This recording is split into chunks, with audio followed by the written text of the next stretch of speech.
अहिल्यानगर जिल्ह्यातील कोपरगाव तालुक्यातील मंजूर येथील कोल्हापूर टाईप बंधाऱ्याची आमदार आशुतोष काळे यांनी बुधवार दिनांक 7 रोजी पाटबंधारे विभागाचे अधिकारी व मंजूर बंधाऱ्याच्या लाभक्षेत्राच्या गावातील शेतकऱ्यांच्या समवेत बंधाऱ्याच्या सुरू असलेल्या दुरुस्तीच्या कामाची पाहणी केली। यावेळी आमदार काळे यांनी सुरू असलेल्या कामाचा पाटबंधारे विभागाचे अधिकारी व संबंधित ठेकेदाराकडून माहिती जाणून घेत आढावा घेतला आहे। कोपरगाव येथील मंजूर येथील कोल्हापूर टाईप बंधारा एक नव्हे दोन नव्हे तब्बल 3 वेळेस पुराच्या पाण्याने वाहून गेल्यामुळे या भागातील शेतकऱ्यांचे भविष्य अंधकारमय झाले होते। त्यामुळे या बंधाऱ्याची तातडीने दुरुस्ती व्हावी अशी शेतकऱ्यांची मागणी होती व सन 2019 च्या विधानसभा निवडणुकीपूर्वी या बंधाऱ्याचे शाश्वत व टिकाऊ काम करण्यासाठी निधी देणार असल्याचा शब्द मंजूर बंधाऱ्याच्या लाभधारक क्षेत्राच्या गावातील शेतकऱ्यांना दिला होता। त्या शब्दाची पूर्तता करून राज्याचे उपमुख्यमंत्री तथा अर्थमंत्री अजितदादा पवार यांच्या सहकार्यातून 41 कोटी रुपये निधी मंजूर बंधाऱ्याच्या दुरुस्तीसाठी दिला आहे। अशा मोठ्या कामांसाठी शासनाकडून वारंवार निधी मिळत नाही, त्यामुळे मिळालेल्या निधीतून मंजूर बंधाऱ्याच्या दुरुस्तीचे काम वेळेत व उच्च दर्जाचे करा अशा सूचना आमदार आशुतोष काळे यांनी पाटबंधारे विभागाच्या अधिकाऱ्यांना व संबंधित ठेकेदाराला दिल्या आहेत।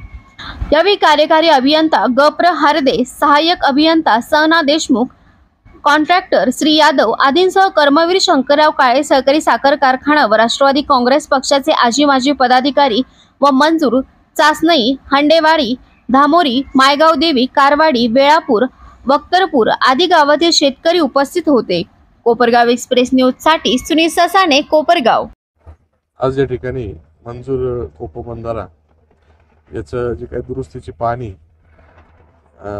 करण्यासाठी या ठिकाणी आलेलो होतो। समवेत सर्व पदाधिकारी, शेतकरी, सर्व अधिकारी आणि ठेकेदार हे सर्व उपस्थित आहेत।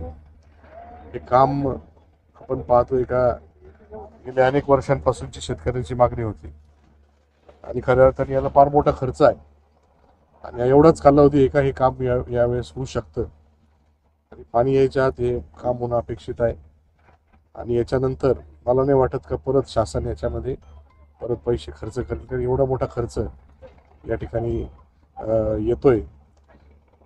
त्याच्यामुळे हे काम व्यवस्थित झालं पाहिजे, वेळेत झालं पाहिजे, जेणेकरून पुढच्या काळामध्ये इथे पाणी साठवता येईल, वर्षानुवर्ष इथं पाणी साठेल अशा पद्धतीने हे काम झालं पाहिजे असे सर्व अधिकारी असतील, ठेकेदार यांना सूचना दिलेल्या आहे।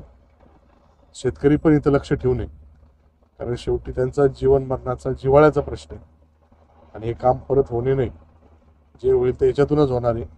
त्या पद्धतीने सर्व शेतकरी लक्ष ठेवून आहे तर हे काम लवकरात लवकर व्हावं असं मी सूचना दिलेलं आहे। धन्यवाद।